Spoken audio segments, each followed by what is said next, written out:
Hello everyone, welcome back to my channel. तर friends, आजच्या या व्हिडिओमध्ये आपण डू, डज आणि डीड ही जी हेल्पिंग व्हर्ब्स आहेत त्यांचा उपयोग नकारार्थी वाक्यामध्ये कसा केला जातो ते समजून घेणार आहोत. तेव्हा तुम्ही संपूर्ण व्हिडिओ स्किप न करता शेवटपर्यंत नक्की बघा. आणि व्हिडिओ जर आवडला तर व्हिडिओला नक्की लाईक करा आणि हाईपसुद्धा करा. तर आता आपण हा डू, डज आणि डीडचा जो उपयोग आहे तो आपल्या रोजच्या बोलण्यातील मराठी वाक्यांमधूनच समजून घेणार आहोत. त्यामुळे तुम्हाला त्याचा उपयोग अगदी सहजपणे समजेल आणि तुमचा तो कायमस्वरूपी लक्षातही राहील. कारण जी गोष्ट आपण इतर भाषेतून समजू शकत नाही ती आपल्या मातृभाषेतून आपण लवकर समजू शकतो. म्हणूनच मी आपल्या रोजच्या बोलण्यातीलच वाक्ये घेतलेली आहेत आणि त्या वाक्यांवरूनच आपण डू, डज आणि डीड यांचा उपयोग इंग्रजी वाक्यांमध्ये करणार आहोत. तर इथे बघा, सुरुवातीला मी डू आणि डज यांचा उपयोग नकारार्थी वाक्यांमध्ये करताना त्या इंग्रजी वाक्याची रचना कशी असेल ते इथे लिहिलेली आहे. तर इथे बघा, सर्वात आधी आपण घेत असतो सब्जेक्ट म्हणजेच कर्ता घेत असतो. त्यानंतर वर्तमान काळामध्ये डू किंवा डज ही हेल्पिंग व्हर्ब्स आपण घेत असतो. आणि डू आणि डज यांचा उपयोग आपण कर्त्यानुसार करत असतो. कर्ता कोणता आहे त्यावर ते डिपेंड असते की डू वापरायचं का डज वापरायचं. त्यानंतर नकारार्थी वाक्य असल्यामुळे हे डू आणि डज हेल्पिंग व्हर्ब्स वापरल्यानंतर नॉटचा उपयोग केला जातो, नाही या अर्थाने. त्यानंतर त्या वाक्यातील क्रियापदाचे पहिले रूप घेतले जाते आणि सर्वात शेवटी मग ऑब्जेक्ट म्हणजेच त्या वाक्यातील कर्म घेतलं जाते. तर अशा प्रकारे इंग्रजीतील नकारार्थी वाक्यांची रचना असणार आहे. तर इथे बघा, मी इथे फर्स्ट सेंटेन्स लिहिलेला आहे की तो मला ओळखत नाही.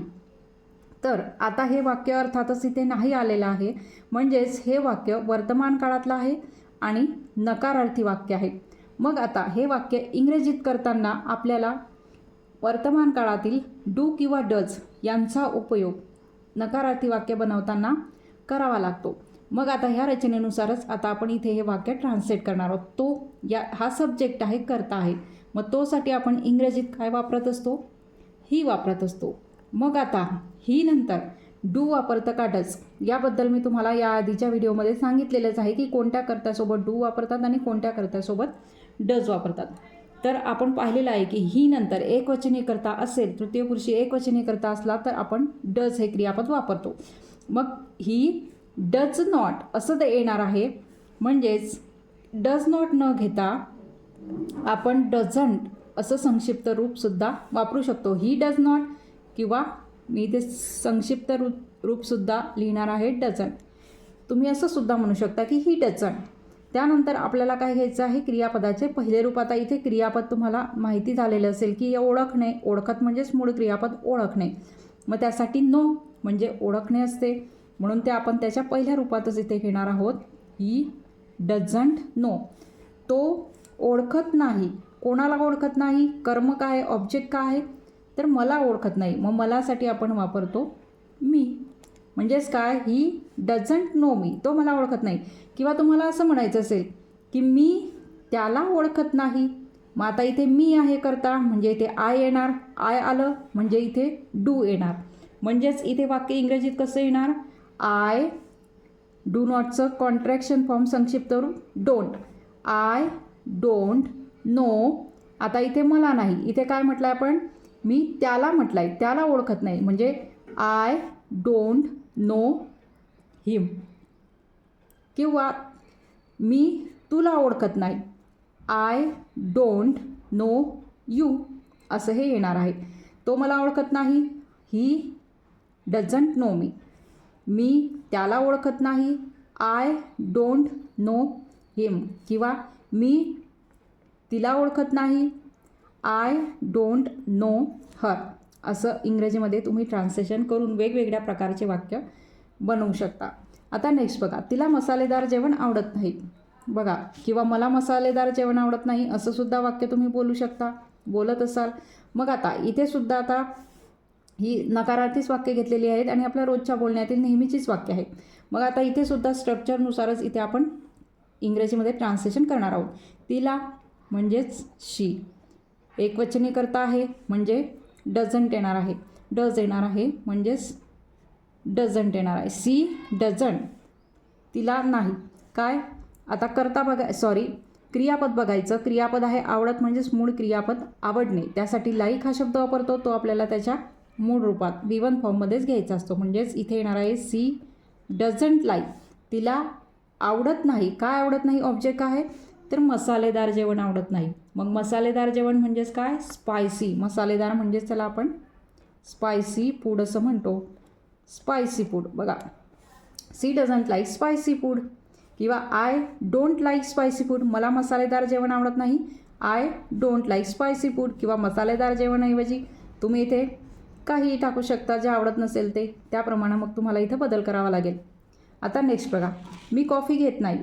बघा असं प्रकारचं वाक्य पण आपण बऱ्याच वेळेला बोलत असतो. मी कॉफी घेत नाही, मी चहा घेत नाही, मी सरबत घेत नाही, असं बोलत असतो आपण. मग आता इथे आहे मी कॉफी घेत नाही, म्हणजे इथे सुद्धा सब्जेक्ट काय आहे? मी. मग त्यासाठी आपण वापरणार इंग्रजीतला आय, आणि आय नंतर डू, नॉट, त्याचं कॉन्ट्रॅक्शन फॉर्म म्हणजे संक्षिप्त रूप डोंट. आय डोंट, घेत नाही. मग आता इथे घेणे हे मूळ क्रियापद आहे, त्याचं V1 फॉर्मच आपल्याला घ्यायचं आहे. घेणे यासाठी टेक हा शब्द आपण वापरतो, म्हणून आपण तो V1 फॉर्ममध्ये घेणार आहोत. आय डोंट टेक, मी घेत नाही. काय घेत नाही? ऑब्जेक्ट काय आहे? कॉफी, म्हणून आपण इथे घेणार आहोत कॉफी.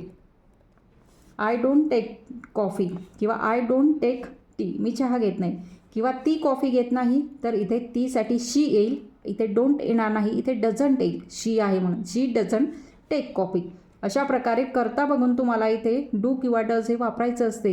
हे डू डज वापरताना कन्फ्यूज व्हायचं नाही, कारण इथे करता बदलला म्हणजे इथे डू डज पण बदलणार आहे. शी डझंट टेक कॉफी. अशा प्रकारे मग हे इंग्रजीतून ट्रान्सलेशन होणार आहे. आता ही जी आपण वर वाक्य बघितली ती सर्व वर्तमान काळातली वाक्य बघितली, आणि डू डज ही वर्तमान काळातलीच सहाय्यकारी क्रियापदे आहेत, ज्यालाच आपण हेल्पिंग वर्ब्स असं म्हणतो. त्या ठिकाणी आपण डू डजचा वापर करत असतो. आता जेव्हा आपण भूतकाळामध्ये एखादं नकारार्थी वाक्य बोलत असतो तेव्हा डीडचा वापर केला जातो. कोणत्या सहाय्यकारी क्रियापदाचा वापर केला जातो? डीडचा. मग आता त्याची रचना कशी असते? तर सुरुवातीला तुम्हाला सब्जेक्टच घ्यायचा असतो, त्यानंतर भूतकाळ असल्यामुळे तुम्हाला इथे डीडचा वापर करायचा असतो, आणि डीड नंतर नॉट घ्यायचं असते नकारार्थी असल्यामुळे. नंतर घ्यायचं असते क्रियापदाचे पहिले रूप. आता इथे भूतकाळ जरी असला तरी डीड असल्यामुळे तुम्हाला इथे क्रियापदाचे पहिले रूपच वापरायचे असते, लक्षात ठेवायचं. आणि सर्वात शेवटी ऑब्जेक्ट घ्यायचा असतो. म्हणजे बघा, जेव्हा तुम्ही वर्तमान काळात किंवा भूतकाळात नकारार्थी वाक्य तयार करत असता तेव्हा तुमच्या फरक लक्षात आला असेल की इंग्रजीतील त्याची रचना कशी असते. सब्जेक्ट तर असतोच, वर्तमान काळ असला तर इथे डू डज असते, नॉट असते, V1 असतो, ऑब्जेक्ट असतो. आणि भूतकाळ असला तर डू डज ऐवजी फक्त इथे डीड वापरायचं असते. म्हणजे तुम्हाला लक्षात ठेवायला सोपं जाईल की वर्तमान काळात नकारार्थी वाक्याची रचना आणि भूतकाळात नकारार्थी वाक्यांची रचना कशी असते. फक्त इथे काय बदल करायचा आहे? वर्तमान काळात डू डज, भूतकाळ असला तर डीड, एवढं तुम्ही लक्षात ठेवायचं. आता बघा, मग इथे वाक्य लिहिलेलं आहे मी नाश्ता केला नाही. बघा आता इथे ह्या स्ट्रक्चरनुसार आपण याचे आता ट्रान्सलेशन करणार आहोत. मी म्हणजेच सब्जेक्ट आहे, करता आहे, करणारा, क्रिया करणारा कोण आहे? मी. म्हणून मीसाठी आपण इंग्रजीत वापरतो आय. आणि आता आय डिड नॉट, कारण आपल्याला नकारार्थी बनवायचं आहे, नकारार्थीसाठी नॉट वापरलं जाते, पण आपण डायरेक्ट नॉट न वापरता हेल्पिंग व्हर्बचा वापर करून नंतर नॉट वापरत असतो, हे लक्षात ठेवायचं. मग आता डिड नॉट ऐवजी इथे सुद्धा आपण डिडंट वापरणार आहोत किंवा डिड नॉट. I didn't. नंतर आपल्याला काय घ्यायचं आहे? क्रियापद बघायचं. क्रियापद काय आहे? नाश्ता करणे म्हणजेच नाश्ता खातो आपण, म्हणून आपण काय म्हणू? I didn't it. आणि ऑब्जेक्ट काय आहे? नाश्ता, म्हणून आपण इथे काय घेणार आहोत? ब्रेकफास्ट. आता इथे बघा, तुम्ही आय डिडंट इट ब्रेकफास्ट असं म्हणण्याऐवजी आय डिडंट हॅव ब्रेकफास्ट असं सुद्धा म्हणू शकता. ॲडव्हान्स इंग्लिश स्ट्रक्चरमध्ये इट न वापरता काय वापरलं जाते? I didn't have breakfast. म्हणजेच त्याचा अर्थसुद्धा काय होतो? मी नाश्ता केला नाही, असाच त्याचा अर्थ होतो. आता नेक्स्ट बघा, तू मला फोन केला नाही. आता बघा, इथे सुद्धा हे वाक्य आपल्या रोजच्या बोलण्यात बऱ्याच वेळेला येत असते.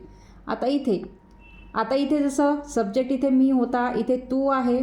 आता जेव्हा आपण डीडचा वापर करतो तेव्हा सब्जेक्ट कोणताही असला, करता कोणताही असला तरी डीडच वापरलं जाते सहाय्यकारी क्रियापद म्हणून. वर्तमान काळाप्रमाणे इथं सब्जेक्ट बघून करायचं नाही. कोणताही सब्जेक्ट असला तरी डीडच येणार आहे. मग आता तूसाठी आपण इंग्रजीत काय वापरतो? यू. म्हणून आपण इथे काय घेणार आहोत? यू. त्यानंतर डिडंट. आता इथे क्रियापद काय आहे? क्रियापदाचे पहिले रूप आपल्याला घ्यायचे आहे. फोन केला म्हणजेच फोन करणे. तर त्यासाठी आपण कॉल असा शब्द वापरतो किंवा फोन, PHON फोन असं जरी म्हटलं तरी चालेल. You didn't call. तू फोन केला नाही. कोणाला फोन केला नाही? तर इथे काय दिलं आहे? मला. ऑब्जेक्ट काय आहे? मला. म्हणून आपण इथे मलासाठी मी घेणार आहोत. बघा, यू डिडंट कॉल मी. तू मला फोन केला नाही. अशा प्रकारे हे वाक्य इथे इंग्रजीत ट्रान्सलेट होईल. आता नेक्स्ट सेंटेन्स बघा. तिला याबद्दल माहीत नव्हते. आता हे बघा, तुम्ही इथे कन्फ्यूज होऊ शकतात की इथे माहीत नव्हते म्हणजेच हा वर्तमान काळ आहे की काय? तर नाही. इथे नव्हते या शब्दातच वॉज नॉट हा अर्थ इथे अभिप्रेत आहे. नव्हता, नव्हती, नव्हते म्हणजेच वॉज नॉट हा अर्थ इथे अभिप्रेत आहे. म्हणजेच हे जे वाक्य आहे, तिला याबद्दल माहीत नव्हते म्हणजे भूतकाळात माहीत नव्हते असा अर्थ इथे अभिप्रेत आहे, हे लक्षात घ्यायचं. मग आता हे वाक्यसुद्धा नकारार्थी वाक्य आहे आणि भूतकाळातलं वाक्य आहे. तर मग आपण स्ट्रक्चरनुसार त्याचं इंग्रजी ट्रान्सलेशन करणार आहोत. आता तिला म्हणजेच हा कर्ता आहे, त्यासाठी आपण शी हा शब्द वापरतो. त्यानंतर इथे सुद्धा डीड हे सहाय्यकारी क्रियापद वापरून डीड नॉटचं संक्षिप्त रूप आपण घेणार आहोत. शी डिडंट. नंतर आता इथे क्रियापद बघायचं. क्रियापद आहे माहीत. माहीत म्हणजेच माहिती असणे. त्यासाठी आपण नो हा शब्द वापरतो म्हणून तो आपण त्याच्या V1 फॉर्ममध्येच इथे घेणार आहोत. C didn't know. तिला माहीत नव्हते. काय माहीत नव्हते? तर याबद्दल. म्हणजे अशी कोणती तरी गोष्ट असेल की आपण म्हणतो की तिला याबद्दल माहिती नव्हते. मग याबद्दल यासाठी आपण इथे घेणार आहोत अबाउट इट. बघा, अशा प्रकारे मग हे वाक्य इथे इंग्रजीत येणार आहे. शी डिडंट नो अबाउट इट. तिला याबद्दल माहिती नव्हते. आता इथे नेक्स्ट सेंटेन्स पण बघा. त्याने असे म्हटले नव्हते असं सुद्धा आपण बऱ्याच वेळेला बोलतो.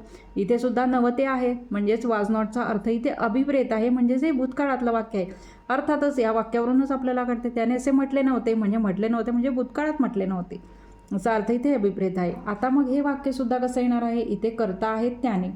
म्हणून आपण कर्ता त्यानेसाठी आपण वापरणार आहोत ही. त्यानंतर डिडंट. आता इथे काय दिलेलं आहे? असे म्हटले नव्हते.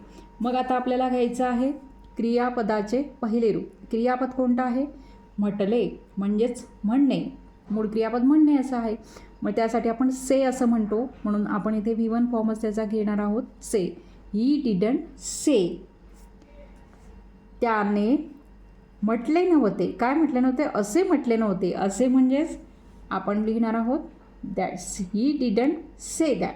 त्याने असे म्हटले नव्हते किंवा तिने असे म्हटले नव्हते. शी डिडंट से दॅट. से मिळणार आहे. कर्ता जरी बदलला तरी डीडच वापरायचं आहे भूतकाळामध्ये. नकारार्थी वाक्य बनवताना हे लक्षात ठेवायचं. आता नेक्स्ट बघा. ती इंग्रजी बोलत नाही. आता हे जे वाक्य आहे, आता हे वाक्य कोणत्या काळातलं आहे ते तुम्ही ओळखायचं आहे. कारण आपण वर्तमान काळ आणि भूतकाळ अशा दोन प्रकारचे वाक्य इथे बघितलेले आहेत. आणि आता हे वाक्य तुम्ही बघायचं की ती इंग्रजी बोलत नाही. हे वाक्य कोणत्या काळातलं आहे त्यानुसार तुम्ही डू वापरायचं, डज वापरायचं का डीड वापरायचं ते बघून तुम्ही हे वाक्य इंग्रजीमध्ये ट्रान्सलेट करून ट्रान्सलेशन कमेंट बॉक्समध्ये लिहायचं आहे. तिथे मी तुमचं ते ट्रान्सलेशन चेक करणार आहे. तर अशा प्रकारे आजच्या या व्हिडिओमध्ये आपण डू, डज आणि डीड हे हेल्पिंग वर्ड्स म्हणून नकारार्थी वाक्यामध्ये कसे वापरले जातात, त्याचा वापर कसा करायचा हे आजच्या व्हिडिओमध्ये आपण समजून घेतले. तेव्हा आजचा माझा व्हिडिओ तुम्हाला कसा वाटला ते कमेंट करून नक्की सांगा. आणि व्हिडिओ जर आवडला असेल तर व्हिडिओला नक्कीच शेअरसुद्धा करा. आणि जर तुम्ही या चॅनलवर नवीन असाल तर चॅनलला सबस्क्राईब देखील करा. थँक्यू.